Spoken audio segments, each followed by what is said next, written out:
शेर के लिए 4 दूसरे पढ़ता हूं मैं। धूलिया का वो शेर मुलायजा फरमाए कि मिट्टी से कभी अपनी बगावत नहीं करते, शोहरत के लिए गंदी सियासत नहीं करते, मिट्टी से कभी अपनी बगावत नहीं करते, शोहरत के लिए गंदी सियासत नहीं करते। हम अपनी हिफाजत यहाँ खुद करते हैं क्योंकि कुत्ते कभी शेरों की है। सद्र होंगे हमारे अपने उस्ताद मोहतरम, एक बहुत अच्छे शायर आली जनाब फिरोज शेर साहब। मैं उनका नामे मानूस को ग्रामी पेश करता हूँ और मैं उनका इस्तेकबाल कर देना चाहता हूँ कि खौफ खाते ही नहीं तीरों से तलवारों से, वक्त पे ही नहीं तीरों से तलवारों से, वक्त पड़ने पे लिपट जाते हैं अंगारों से। वो कभी कौम के गद्दार हो नहीं सकते जिनका रिश्ता है मदीने के वफादारों से। हम मदीने के वफादार हैं, हम उस उम्मत में पैदा हुए हैं, रसूलुल्लाह की उम्मत में पैदा हुए हैं। अब आज के हमारे बहुत ही खास, कोई सूरज बनाता है, कोई जुगनू बनाता है। सुनना सुनना सुनना नजर खान सुनना। कोई सूरज बनाता है, कोई जुगनू बनाता है, मगर वैसा कहाँ बनता है जैसा तू बनाता है। शहर को तब्दील करने वाला एक ऐसा आमदार जिसको हम डॉक्टर फारूक अनवर शाह कहते हैं, बड़े फक्र से जोरदार तालियों में इस्तेकबाल करें। अब आइए, कोई सूरज बनाता है, कोई जुगनू बनाता है, मगर वैसा कहाँ बनता है जैसा तू बनाता है। बना लेते हैं जाने कितने लोग फूल कागज के, मगर क्या कोई ऐसा भी है जो खुशबू बनाता है। आइए, मैं नजर खान से गुजारिश करूँ शहनशीन पे तशरीफ फरमा। इस कॉर्नर मीटिंग के सदर आली जनाब फिरोज सर साहब, मजलिस इत्तेहादुल मुस्लिमीन के हरदिल अजीज आमदार, आली जनाब फारूक शाह साहब, मजलिस इत्तेहादुल मुस्लिमीन के कारपोरेटर्स, मजलिस इत्तेहादुल मुस्लिमीन के जिम्मेदार औहदेदार, मजलिस इत्तेहादुल मुस्लिमीन की मोहब्बत में तमाम नौजवान साथियों, बुजुर्गों और पसे पर्दा सुनने वाली मेरी इज्जतमार पर्दा नशीन मार रहे हो, अस्सलाम वालेकुम रहमतुल्लाहि बरकातुहू। कि किसी शायर ने खूब कहा कि दीवानों की बस्ती में एक कलंदर काफी है, कि दीवानों की बस्ती में एक कलंदर काफी है, 100 नारों पे एक नारा नारे हैदर काफी है। कि दीवानों की बस्ती में एक कलंदर काफी है, 100 नारों में एक नारा नारा हैदर काफी है। चाय पिलाकर झूठ फैलाकर कब तक नफरत बांटोगे, कि चाय पिलाकर झूठ फैलाकर कब तक नफरत बांटोगे। ऐ मुखालिफीन मजलिस इत्तेहादुल मुस्लिमीन, ऐ मुखालिफीन गरीब आवाम, तुम सबकी नींद उड़ाने एक ही डॉक्टर फारूक शाह साहब काफी है। तुम सबकी नींद उड़ाने एक ही डॉक्टर फारूक शाह साहब काफी है। अजीज़ान मिल्लत इस्लामिया, आपने देखा कि आजादी के बाद से पहली मरतबा धुलिया शहर के अंदर एक तारीखी काम हुआ और आपके इत्तेहाद से धुलिया शहर के हरदिल अजीज आमदार आली जनाब डॉक्टर फारूक शाह साहब असेंबली में मुंतखब होकर गए।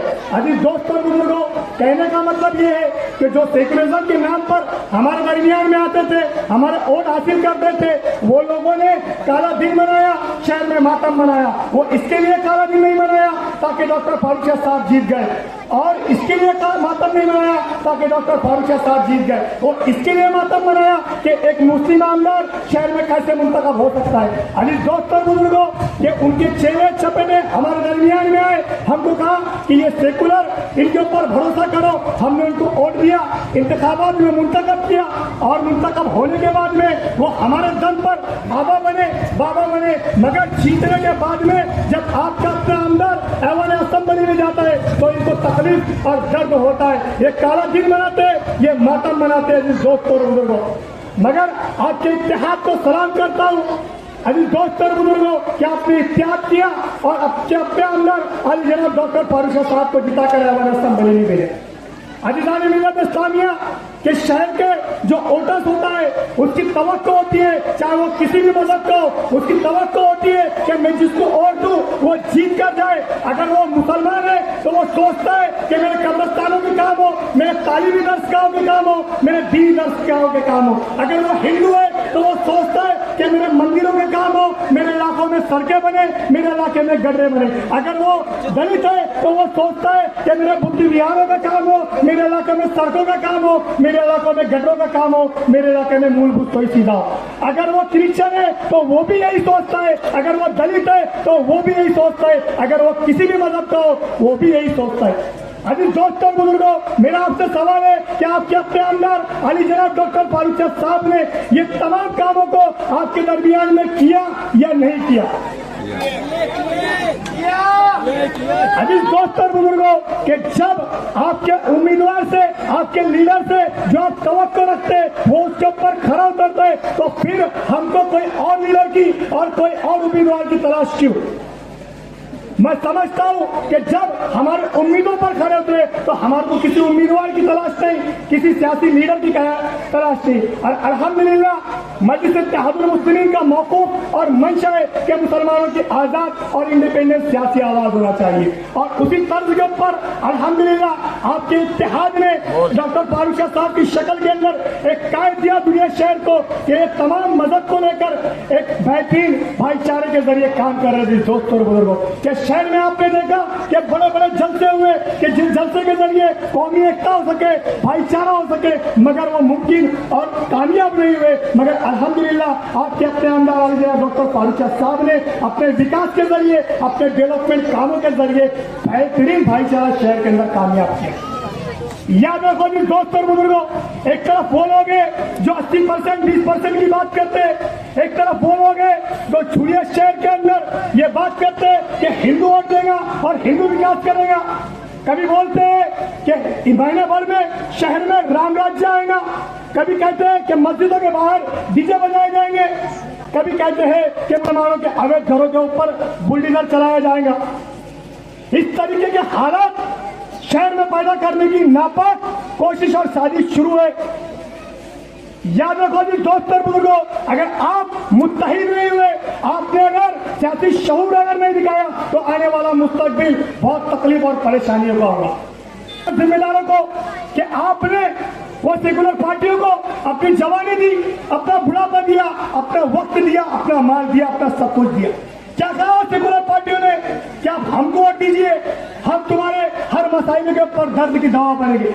मगर याद रखो जी दोस्तों और बुजुर्गों, ये हमारे दरमियान में इन्होंने कहा कि आप हम पर भरोसा करिए, आपकी शरीयत की हिफाजत के हम जिम्मेदारी लेते हैं। आप हम पर भरोसा करिए, हम कब्रिस्तानों की हिफाजत करेंगे। आप हम पर भरोसा करिए, हम मस्जिद की हिफाजत की बात करेंगे। आप हम पर भरोसा करिए कि आपकी इज्जत और बका की बात आएगी तो हम आपके लिए लड़ेंगे। मगर आज आप अगर देखते हैं शहर में, रियासत में या मुल्क के अंदर तो दूर दूर तक के नाम निहार सेकुलर पार्टी और इनके लीडर गायब हो चुके हैं। दोस्तों दूर दूर तक के कोई नजर नहीं आता जब हमारे ताल्लुक से मसला पैदा होता है। क्या आपकी आंखों ने नहीं देखा?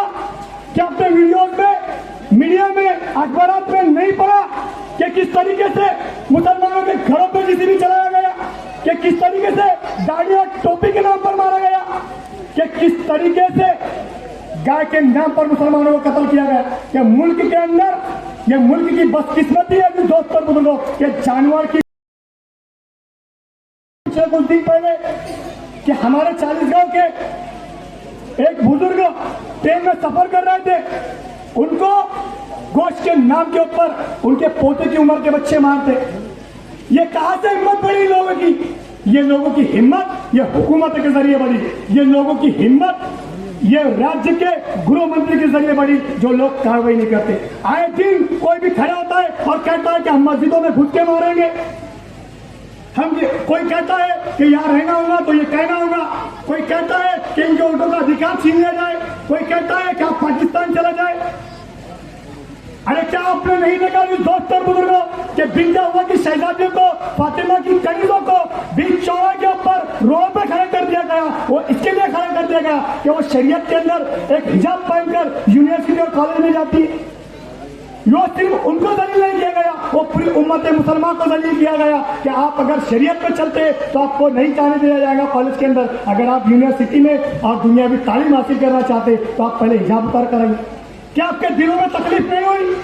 क्या आपको रातों को परेशानी नहीं हुई? अरे क्या गुजरती होंगी वो माँ पर, वो बाप पर, वो भाई पर? अरे जिसकी बेटी भी चौराहे के ऊपर खड़ी है हिजाब पहनकर कि हिजाब उतारो जब तुमको दाखिल किया जाएगा। अरे जो लोग हमारे दरमियान में सेकुलर की बात करने के लिए आ रहे, मेरा उनसे सवाल है कि कबूल करो तुम्हारी 70 वर्ष के ऊपर की सियासत फेल हुई, नाकाम हुई, कि जितना तुम्हारे सेकुलर लीडरों ने भरोसा दिलाया वो लोग झूठे निकले। कबूल करो, तस्लीम करो, वो लोग झूठे। और ये जलसे से मेरा पैगाम है वो लोगों को, आपने देखा कि हमारे दरमियान में खासदार के इलेक्शन के अंदर कौम मिल्लत की बात करें, एकता की बात करें, हमारी शरीयत खत्म हो जाएंगी ये बात करें, हमारे ऊपर तरह तरह के मसाइल नाफिज की जाएंगे ये बात करें, मगर अफसोस होता है जिस दोस्त और बुजुर्गों कि जब आज हमारा अपना वक्त आता तो ये लोग गायब हो जाते। सवाल करो ये लोगों से अगर आपके दरमियान में आएंगे तो कि जब एक नासिक की औरत के लिए आप मेहनत करें, एक बाहर की औरत के लिए आप मेहनत करें, इसके लिए कि कॉन्स्टिट्यूशन खतरे में, मगर आज जब अपना वक्त आया तो गायब हो चुके हैं जिस दोस्तों बुजुर्गों।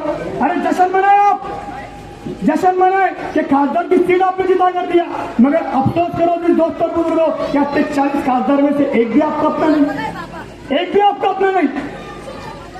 एक था औरंगाबाद में, उनको भी साजिश करके गिरा दिया गया। अरे जब ये जख्म हमारा नहीं भरा कि हम एक भी खासदार नहीं भेज पाए, अरे भेजते कैसे, टिकट ही नहीं दिए तो दूसरा जगह हमको देते कि विधान परिषद के अंदर 2 मुस्लिम आमदारों के टिकट काटते और वहां पर भी तुमको 0 करते। अजीज दोस्तों बुजुर्गों, एक पैगाम लेकर जाए जलसे से, सोचो रात की तन्हाई में कि जो मसाइल हमारे ऊपर है और जो आने वाले मुस्तकबिल के अंदर खतरे पर मंडरा रहे, इसके ताल्लुक से अगर आप फिक्रमंद नहीं होंगे तो बहुत ज्यादा परेशानी होने वाली। और आप सोचो कि हम हर चौक चौराहे पर बैठकर तस्करे करते सियासत के ताल्लुक से, नहीं दिल्ली में ये बैठना था, अमेरिका में वो बैठना था, मुंबई में ये करना था, इसको टिकट मिलना था, उसको टिकट नहीं मिलेगा तो वो लड़ेगा। अरे छोड़ो तस्करे करना, प्लानिंग करो, प्लानिंग कि हमारे शहर से कौन जीत कर जाने को होना, हमारे महल्ले से किसको वोट जाने को होना, ये प्लानिंग तब तक नहीं करेंगे तब तक क्या आप पर मुसीबत और परेशानी आने वाली है। क्योंकि सियासत बहुत बड़े बड़े फैसले करते हैं दोस्तों बुजुर्गों। सियासत तय करती कि आपके लाइट बिल, आपके घर का लाइट बिल क्या आएगा, सियासत तय करती कि आपके घर में पानी आएगा या नहीं आएगा, और पानी साफ आएगा या गंदा आएगा, सियासत तय करती कि आपके प्लॉट की कीमत क्या होगी, सियासत तय करती कि आपके घर के बाहर रोड रहेगा या नहीं रहेगा, सियासत तय करती कि आपके घर के महल्ले के अंदर गटर होगी या नहीं होगी। जब सियासत फैसले करे तो सियासत ने हमारे को इख्तियार दिया कि हम क्या करें। अजीज दोस्तों बुजुर्गों, इसके बाद मैं दूसरे मुखातिब को वक्त देना चाहूंगा और मेरी बात को यही खत्म करता हूँ कि मजहब के नाम पर जुल्म और सितम हम नहीं करते, कि मजहब के नाम पर जुल्म और सितम हम नहीं करते, वफा की आड़ में सियासत हम नहीं करते, कि मजहब के नाम पर जुल्म और सितम हम नहीं करते, वफा की आड़ में सियासत हम नहीं करते। जमीन की कोख में भी जाते तो गुसल करके, कि जमीन की कोख में भी जाते तो गुसल करके, वतन की मिट्टी को नापाक हम नहीं करते, वतन की को नापाक हम नहीं करते। आप अच्छी तरह जानते हैं हमारे आमदार का काम, वक्त बहुत कम है। मैं शेर के लिए 4 विषय पढ़ता हूं। मैं धूलिया का वो शेर मुलायजा फरमाए कि मिट्टी से कभी अपनी बगावत नहीं करते, शोहरत के लिए गंदी सियासत नहीं करते, मिट्टी से कभी अपनी बगावत नहीं करते, शोहरत के लिए गंदी सियासत नहीं करते, हम अपनी हिफाजत यहाँ खुद करते हैं क्योंकि कुत्ते कभी शेरों की है। बहुत ही एहतराम के साथ इसे कभी अपनी बगावत नहीं करते, शोहरत के लिए गंदी सियासत नहीं करते, हम अपनी हिफाजत यहाँ खुद करते हैं क्योंकि कुत्ते कभी शेरों की हिफाजत नहीं करते। बहुत मदद से मैं इस सर को आवाज दे रहा हूं कि वो आए और अपने ख्यालात का इजहार करे, वक्त का बहुत ख्याल रखें। सदर मौजूद अलीना फिरोज साहब और इस जलसे का की रौनक आमदार जनाब फारूक शाह साहब और तमाम स्टेज पर बैठे मौजूद मेहमान और अहलियान मोहल्ला, आप लोगों को मैं ये बताना चाहता हूँ कि वार्ड नंबर 12 इससे पहले 27, उससे पहले और कई वार्ड बने ये। लेकिन आमदार फारूक शाह साहब जब से पॉलिटिक्स में थे उस वक्त से आज तक के वार्ड नंबर 12 कबीरगंज और जनता सोसाइटी को गोद लिए हुए। आमदार फारूक शाह साहब जब पहली बार नगर सेवक बने थे तो हमारी गलियों में गडरे और पाइपलाइन का काम हुआ था। यहाँ पे इसके गवाह यहाँ पे फिरोज सर भी मौजूद है और अब्दुल हफीज खालू भी मौजूद है। उसके बाद में आमदार साहब ने अधिकरण में ही हमारे वार्ड में सिर्फ कबीरगंज में इन 4 गलियों में तकरीबन 1 करोड़ 60 लाख की निधि से ज्यादा निधि दिया है, जिसपे हम बैठे चारों गलियों के रोड ओपन स्पेस का वॉल कंपाउंड के लिए 40 लाख रुपया और ये चारों रोड के लिए 1 करोड़ 10 लाख रुपए की निधि आमदार साहब ने दी है। यहाँ पे जितने स्ट्रीट लाइट लगे आमदार साहब की रहनुमाई में लगे, हाईमास्ट लगे और बेशुमार लाइट यहाँ पे जितने पोले हर पोल पे लाइट लगे हुए। और आमदार साहब के यहाँ पे जो प्राइवेट पर्सनल काम भी रहते ना, आमदार साहब अपनी ऑफिस से यहाँ से हम करके देते। और मैं आमदार साहब को इतना यकीन दिलाना चाहूंगा कि ये जो मोहल्ला है जनता सोसाइटी और कबीरगंज, इतनी उम्मीद है, इतना यकीन है कि यहाँ की एक भी वोट कहीं बाहर जाने नहीं देंगे और किसी का प्रचार के लिए आने भी नहीं देंगे। यहाँ पे ना सेकुलर चलेगा ना महायुति का चलेगा, सिर्फ पतंग चलेंगी, पतंग चलेंगी। आमदार साहब को यहाँ की वोट पक्की है, 101% आमदार साहब को यकीन हम दिलाते हैं। और जो विपक्ष है, जो विरोधी है, हम उनको यहाँ से ऐलान करते कि आप लोगों को यहाँ पे आने की इजाजत नहीं है। यहाँ पे जो आएगा उनको भगाया जाएगा। जनता सोसाइटी और कबीरगंज का ये ऐलान है। और आमदार साहब को पूरा यकीन दिलाते हैं कि यहाँ से जो भी वोट मिलेंगी आप ही को मिलेंगी। हर एक घर से जितनी भी वोट है, छोटे बड़े बुजुर्ग की, हर किसी की वोट मिलेंगी। हर कोई आपके लिए मेहनत करेगा और हर कोई आपके लिए यहाँ पर दुआएं करेगा, रोजे रखेगा और आपको कामयाब करने में अहम भूमिका वार्ड नंबर 12 कबीरगंज के और जनता सोसाइटी के लोग करेंगे इंशाअल्लाह ताला। इतना कहते हुए मैं अपनी बात को खत्म करता हूँ। तो आखिर कि हमारे आमदार साहब डॉक्टर फारूक अनवर शाह साहब ने महानगर पालिका में जब महापौर बन के गए तो सबसे पहले एक ऐसे मर्द मुजाहिद की तस्वीर वहां पर लगाई जिसको हम टीपू सुल्तान रहमतुल्लाह अलैह कहते हैं।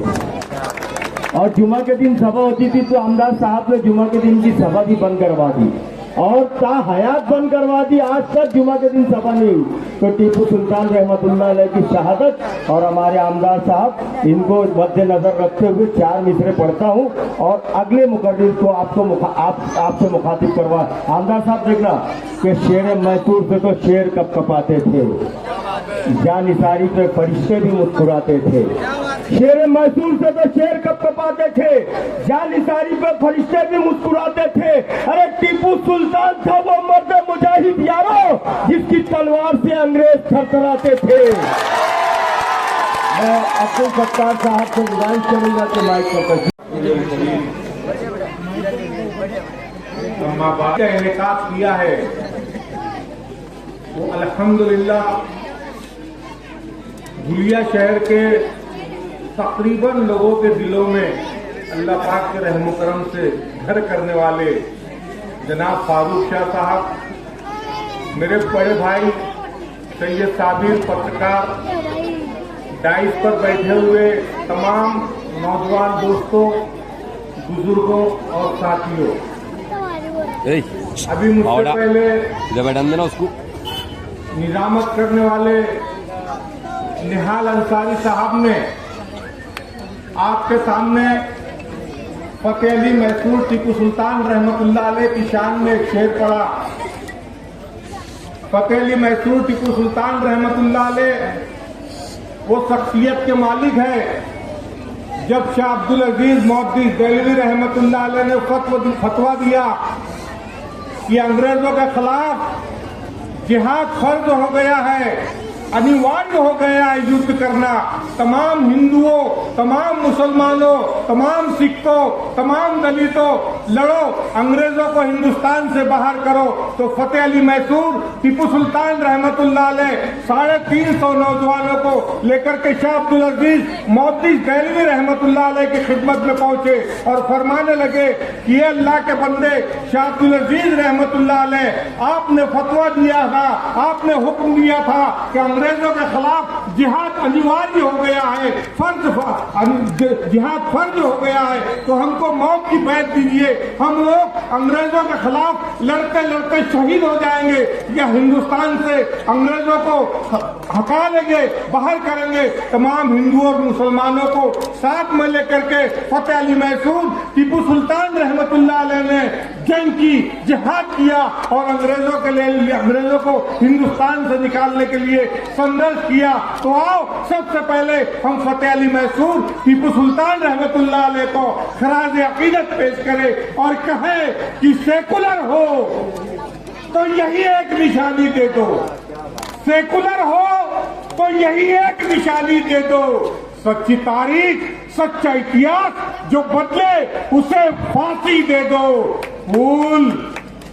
फूल जिहादियों के, स्वतंत्र सैनिकों के मुजस्समों पे चढ़ाने वालों, टीपू सुल्तान को तो पहले सलामी दे दो। आज हम लोग यहाँ पर बैठे हुए हैं, किनके लिए गुजारिश करने के लिए आए हैं? आप तमाम अच्छी लोग अच्छे तरीके से जानते हैं। मेरी माँ बहनें यहाँ पर बैठी हुई है, किसी को बताने की और कहने की जरूरत नहीं है। हम लोग के वार्ड की क्या पोजीशन रही और अल्लाह तबारक ताला के रहम करम से आज फारूक शाह साहब की जद्दोजहद से अल्लाह ताला क्या पोजीशन कर दी से हम लोग के वार्ड के अंदर अल्लाह तबारक ताला रास्ते बनाई से, गटर बनाई से, माकूल लाइट का इंतजाम करी से। तो हम लोग के मुत्तहिद होकर के फारूक शाह साहब के चुन करके लाना हाँ हमारा फर्ज है। तुम लोग के मालूम है भारतीय जनता पार्टी का टिकट किसको मिला है? आज डिक्लेयर हुआ, मालूम पड़ा आप लोगों को? क्या नाम है बोलो, क्या नाम है? मैं तो नहीं बोला, तुम लोग बोलते हैं। तो सुनो, इसके ऊपर भी दो चार शेर सुन लो। तू किसी और से न हारेगा, तू किसी और से न हारेगा, उसको तेरा जातिवाद मारेगा। तू किसी और से न हारेगा, तुझको तेरा जातिवाद मारेगा। एक महीना सिर्फ और थोड़ा इंतजार करो, और थोड़ा इंतजार करो, बुरा जीतेगा, काले हारेगा।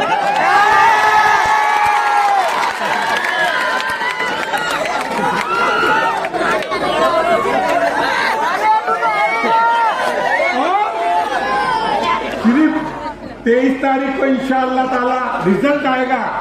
और जैसा हमने माजी के अंदर गुलाल खेले थे, हमारी माँ बहनों ने घर के बर्तन निकाल करके बजाई थी और दुआएं की थी और रोजे रखे थे। तो 23 तारीख को जो रिजल्ट आएगा तो इंशाअल्लाह ताला आपने कहा है फिर से एक बार, तो और थोड़ा इंतजार करो, बुरा जीतेगा, काले हारेगा। आप तमाम लोगों ने रोजे रखे थे, नमाजें पढ़ी थी, दुआएं की थी। आमदार साहब जब चुन करके आए तो रात भर अपनी तकरीरों के अंदर कहते हैं कि रात भर में सो नहीं पाया। मेरी बहनों की दुआएं, मेरे बहनों के रोजे, मेरे बुजुर्गों की दुआएं, मेरे उलमाए दीन के मेंबर पर खड़े रह करके गुजारिश करना, मैं कैसे उनके एतमाद पर खरा उतरूंगा। रात भर सो नहीं पाया और रात भर दुआ करता रहा। ये अल्लाह तबारक ताला मेरी कौम ने मुझ पर जो एतमाद किया है, 78 साल के अंदर पहली मर्तबा एक अल्लाह को मानने वाला, एक कलामुल्लाह पर ईमान रखने वाला, एक नबी पाक सल्लल्लाहु अलैहि वसल्लम का उम्मती चुन करके आया है। तो तू अल्लाह पाक मुझसे काम ले ले और मुझे इतनी इस्तिताअत अता फरमा, मुझे इतनी ताकत अता फरमा, मुझे इतनी शक्ति प्रदान कर कि मैं अपनी कौम का, हमारे हिंदू भाइयों का, हमारे सिख भाइयों का, हमारे दलित भाइयों का, हमारे ईसाई भाइयों का, हमारे मुसलमान भाइयों का सबका काम करूं, ये मैंने अल्लाह तबारक ताला से दुआ की। ये आमदार महोदय बोलते और अल्लाह पाक के रहम करम से आमदार महोदय ने अपने फर्ज को अदा करने की कोशिश की है। अल्लाह के रसूल सल्लल्लाहु अलैहि वसल्लम फरमाते हैं कि अगर कोई मजदूर मजदूरी कर रहा है तो उसका पसीना सूखने से पहले उसका मेहनताना अदा कर देना चाहिए। 5 साल तक 1800 दिन तक ये मजदूर 24 घंटे आपकी खिदमत में खड़ा था। क्या आप उसका मेहनताना देंगे या नहीं देंगे? हाथ उठा करके बोलिए, आप जनाब फारूक शाह साहब का ताउन करेंगे। आमदार साहब ने मुझे 15 मिनट का वक्त दिया था, लेकिन मैं आमदार साहब से गुजारिश करूंगा कि वो आपसे गुफ्तगू करें। इसलिए मैं साबिर सैयद साहब से गुजारिश करता हूं कि वो स्टेज पर आए और अपने इन 4 मिनटों से पेश कर रहा हूं कि हिंदुस्तान के मैखाने का तंग नजर एक साथी है। मेरा इशारा समझना, हिंदुस्तान के मैखाने का तंग नजर एक साथी है। ऊपर कपड़ा 20 लाख का, अंदर चड्डी खाकी है। हिंदुस्तान के मैखाने का तंग नजर एक साथी है। ऊपर कपड़ा 20 लाख का, अंदर चड्डी खाकी है। हम झूठे वादे मन की बातें करने वाले सुन ले जरा, फूट किया दुनिया का दौरा, दिन का दौरा बाकी है। सारी पत्रकार आपके सामने शायरी का यहाँ पर पेशकश की मतीन भाई ने, उसके पहले भी बहुत अच्छी तकरीरें की है। आप लोग बड़ी तादाद में यहाँ पर जमा हुए, आप लोग बड़े उत्साह के साथ सुन रहे हैं। दो काफे के साथ में आपने अमर साहब का और हम सबका स्वागत किया। लिहाजा मुझे लग रहा है कि हमारी सीट जो है इंशाल्लाह चुन कर आए। अब मैं मौजू पर आता हूँ, असल बात करता हूँ। दोस्तों, पिछले वक्त क्या हो गया, पिछले पंचवार्षिक को लोगों ने ये गिनती नहीं की कि हमारी सीट चुनकर आ रही। बात थोड़ी डीप में करूंगा, थोड़ा आप समझना चाहिए आपको और आप इस पर ध्यान दो, तवज्जो दो। पिछले वक्त जो हालात थे, सामने वाली पार्टियों ने ये अंदाजा नहीं लगाया कि हमारी सीट चुनकर आ सकती है। उनको ये लग रहा था कि हम किसी को गिराने के लिए खड़े हुए, लेकिन अल्लाह का ऐसा करना हो गया कि सारे गिर गए और हमारी सीट आ गई। अब वो बात को वो इस तरह से लेंगे, पिछली बार वो गलत फहमी में रहे कि हमारी सीट आने वाली नहीं है, इसलिए उनका टारगेट हमारी सीट रहेंगे, हमारे आमदार साहब रहेंगे। जैसे वो पिछले पंचवार्षिक को गाफिल रहे, हमको गाफिल नहीं रहना है। हमको एक एक वोट गुजारना है। 90% अगर हमारी वोटिंग होती है मुस्लिम समाज की, जिंदे की, दूसरी बात समझ लो तुम, लंगड़े की, अंधे की, बहरे की, मुक्के की, उम्र दराज की, नौजवान की, बहन की, भाई की, माँ की, दादी की, हर एक वोट हमको 90% मुस्लिम बिरादरी की गुजारनी। अगर हमारी वोटिंग 90% गुजार दी हमने, तो आमदार साहब ने जो गैर भाइयों के यहाँ पर काम किए, इंशाल्लाह 10% से ज्यादा वोट गिरेंगे, 100% हमारे को वोटिंग गिरेंगे और हमारी सड़क हर हाल में चुन कराएंगे। तो हमको गाफिल बिल्कुल नहीं रहना है। बात अभी नजर भाई ने बोले हिंदू वोट देगा, हिंदू विकास करेगा, तो 70 साल से कौन चुन के आ रहा था? कौन सा मुसलमान आमदार था इसके पहले? तुम्हारी बस्तियों में विकास नहीं हुआ। अरे मुसलमान ने भी वोट दिया, हिंदू चुनकर आया, लेकिन हिंदू भाई बस्ती का विकास नहीं हुआ। मुसलमानों की तो बात ही अलग है।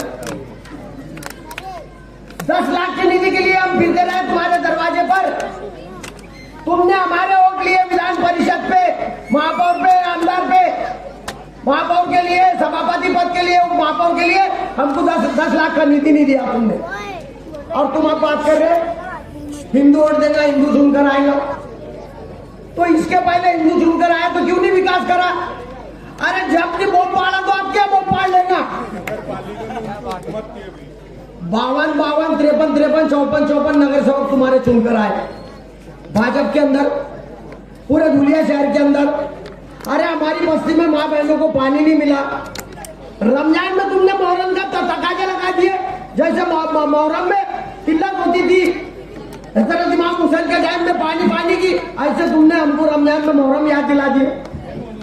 तुमको 52-54 हमने चुन के दिए, तुमने मुस्लिम मस्जिद में पानी नहीं छोड़े। घर बच्चों में 2 दिन आ रहे पानी आ रहा, 3 दिन आ रहे पानी आ रहा, हम पानी के लिए तरस रहे। बात ये सब नहीं है, हमारी बुनियादी जरूरत पूरी हो मत हो। 70 साल से हम खा रहे नाले किनारे, नदी किनारे, संगासर के पास में, पतरे के शेड में, पार्टीशन के घर। अरे कौन सी राजपाट मिली मुसलमानों को और नहीं मिलेगी? बात आमदार साहब की नहीं है, बात हमारी नाक की है। बात अना की है, बात हमारी नाक की है, हमारे समाज की है, बात आमदार साहब की नहीं है। ये हम सबकी इज्जत का सवाल है। ये आने वाले दिनों में हमको बता देना है। पिछली बार ऐसे निसट का विजय मिला हमको, लेकिन इस बार 35-40 हजार का लीड चाहिए। 35-40 हजार का वोट चाहिए। ये लोग जैसे ही इलेक्शन लगा अलग ट्रैक पे आ गए, हिंदू मुसलमान पे आ गए, जातिवाद पे आ गए। और बुजुर्गों दोस्तों में एक बात बताता चलूं, शिवसेना के एक आमदार अब इलेक्शन लगा तो ये मुसलमान मेरी बहनों को, माओ को बुरखा बांट रही है बाइकल्ला के अंदर। ये बुरखा बांट रही है, ये हिजाब पे पाबंदी लाने वाले, हमारी बहु बच्चियों से पर्दा उतारने वाले आज बुरखा बांट रहे। क्यों? क्योंकि इलेक्शन आ रहा है। इनको हमारी माँ बहन की इज्जत की फिक्र नहीं है, इनको हमारे वोटों की फिक्र है। क्या बात है? इनको हमारे वोटों की फिक्र है। ये आज बुरखा बांट रहे। वो एक जिसने मस्जिदों के सामने हनुमान चालीसा पढ़ने का जिसकी पार्टी दावा कर रही थी, आज उसका एक कैंडिडेट अजमेर के अंदर गाड़ी निकाल रहा, मुसलमानों को जियारत करने भेज रहा। अरे तिर्री है वो सर, तिर्री है। अरे तुम हमसे पागल समझते क्या? तुमने हमारा इस्तेमाल कर लिए, तुमने हमको वापर लिए और तुमने हमको वापर के छोड़ दिए। बहुत हो गया, मुसलमान होशियार हो गया। हमारी बस्ती में इतने काम हुए हैं कि मैं सुबह से लेकर गिनना चालू करूंगा तो शाम हो जाएंगे, आमदार साहब के काम खत्म नहीं। लेकिन कामों की बात ही नहीं रही। अब हम जैसे आए वैसे ही रह लेंगे। 70 साल से रह रहे, हमको कोई परवाह नहीं काम की। बात हमारी नाक की कटनी नहीं होगी।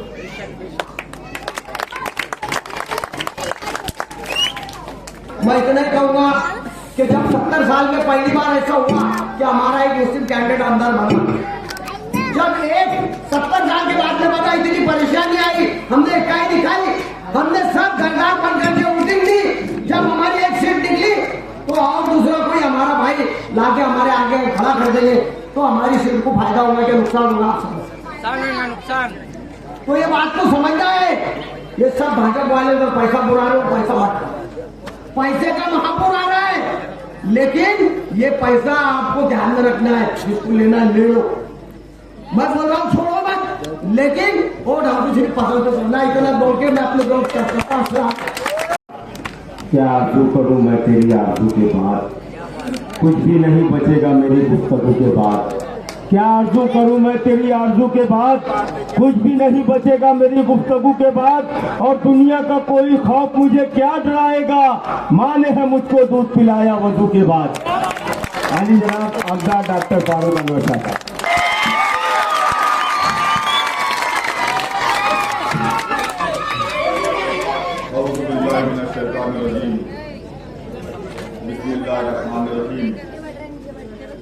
रब्बी यस्सिर वला तुअस्सिर व तम्मिम बिल खैर।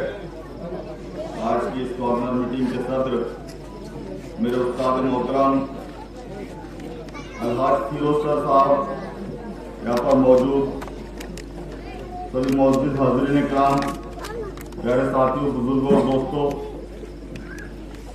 कि मैं रुका नहीं, मैं थका नहीं, किसी गैर के आगे झुका नहीं।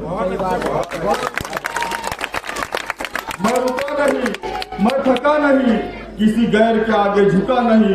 मुझे रब ने जो भी अता किया मैंने अपना फर्ज अदा किया। साथियों, सबसे पहले आप तमाम लोगों का दिल की अमीर तहदिया गहराइयों से शुक्रिया अदा करना चाहूंगा कि आज से 5 साल पहले आप लोगों ने मुत्तहिद और मुत्तफिक होकर मेरे लिए दुआएं की थी, मेरे लिए मेहनतें की थी, मुझे अपने कीमती वोटों से नवाजा था और उसी की निस्बत पर हिंदुस्तान आजाद होने के बाद पहली मर्तबा इस धूलिया शहर से एक मुस्लिम आमदार चुनकर आया। साथी, अभी हमारे सत्तार भैया ने बताया कि जिस वक्त मैं चुनकर आया, हमारी चुनावी रैली चल रही थी, तो मैं एक गाड़ी पे था और इतराफ का जायजा ले रहा था, तो मैंने देखा कि हमारे नौजवानों में बहुत खुशी की लहर थी, बहुत जोश था। उसके साथ साथ जो बुजुर्ग थे वो भी बहुत खुशहाल थे। उसके अलावा जो हमारी माँ बहनें, उनकी खुशी की इस कदर इंतहा थी कि वो थाली और बेलन बजाकर और खुशियां मना रही थी। तो यकीन मानिए कि उस रात मैं सो नहीं पाया और मैंने अल्लाह रब्बुल इज्जत की बारगाह में दुआएं की कि अल्लाह पाक, ये जो लोग हैं जिन्होंने मेरे लिए मेहनतें की, मेरे लिए दुआएं की, मुझे अपने कीमती वोटों से नवाजा, तो है अल्लाह पाक इन तमाम लोगों की तमाम उम्मीदों को पूरी कर सकूं, ऐसी कुव्वत और ऐसी सलाहियत अता फरमाना। अल्लाह का शुक्र है, अल्लाह पाक ने मेरी तमाम दुआओं को कबूल किया और मैंने रोज अव्वल से हमारे शहर के तरक्याती काम करना शुरू किए, कौम और समाज की खिदमत करनी शुरू की। और आप देख रहे होंगे कि अल्हम्दुलिल्लाह ऐसा कोई क्षेत्र नहीं, ऐसा कोई फील्ड नहीं, ऐसा कोई शोबा नहीं कि जिसमें मैंने काम नहीं की। हर एतबार से मैंने अपनी पूरी तरह से, पूरी मेहनत और ईमानदारी से आप लोगों का हक अदा करने की पूरी कोशिश की है साथियों। और आज आपने देखा कि न सिर्फ मुसलमान ही नहीं, बल्कि हमारे हिंदू भाई, हमारे दलित भाई, हमारे सिख भाई, हमारे ईसाई भाई, ये सब कहते हैं कि आज से पहले ऐसा कोई आमदार नहीं आया जिसने इतने बेहतरीन तरीके से काम किया हो। साथियों, ये अल्लाह का शुक्र है। अभी हमारे सत्तार भैया ने एक बात बताई, ये बोले अभी भाजपा की तरफ से वो काले बंदर को बोले टिकट जाहिर हुआ। वो काला बंदर वो जैसे बोले मस्जिद के पास डीजे बजाएंगे, मस्जिद के पास में नाचेंगे। अरे इसको मर्दानगी नहीं बोलते बेटा, थोड़े दिन रुक, मुझे कहाँ नचाऊंगा और दिखेगा।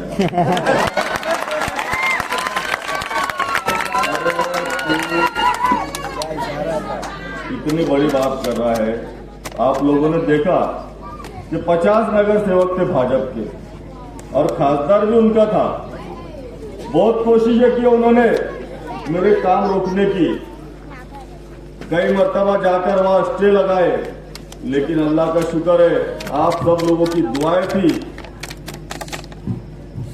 मेरी नियत साफ थी, अल्लाह पाक ने मेरी मदद की और उनको मुंह के बल गिरना पड़ा।